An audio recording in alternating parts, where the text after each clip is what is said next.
This back clutch took me a little bit of work to get off. I'd forgotten that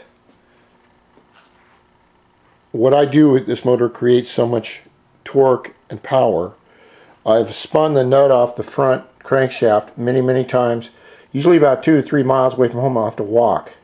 So what I do with this this side crankshaft is I use red Loctite.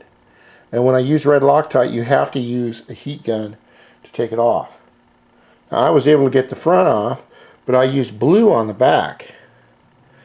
And I couldn't get this off for love or money. So, now there's your clutch, and I just saw a little something fall out. Now remember, what you want to look for is everything that could be wrong with the bike. Okay, this is a crank seal we're going to replace. I've got some dirt and dust in here, which I don't know if that's a leak or not, because I've had to run the crankcase bolts all the way through to this side to make it work with this 52.5 millimeter crank. But these are things that you need to look for. If this is another thing people don't really understand. If your rear needle bearings go out right here,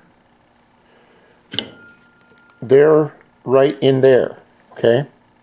In order to take this apart, I have videos on it, but I can show you how to do it.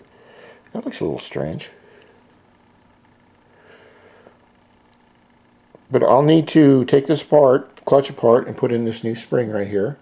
Also, it has what's called a yellow spring dampener, and I got this from a website in Canada. They speak French. They give you a good price, and then you say you're American, and then the price switches to dollars, and they throw in some free Vaseline. But they got some good parts.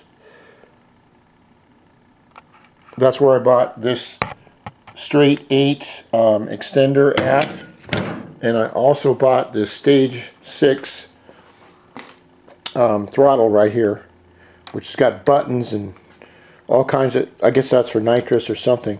But I adapted this throttle, and you can look at my playlist.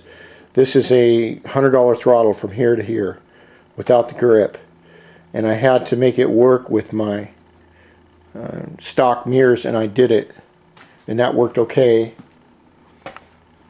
So we've got most of the guts taken off, and what I will do is this holds an ounce of oil, and as you can see, this is the engine number. It is an AF16E, which is different from the Japanese versions. Alright, we'll continue.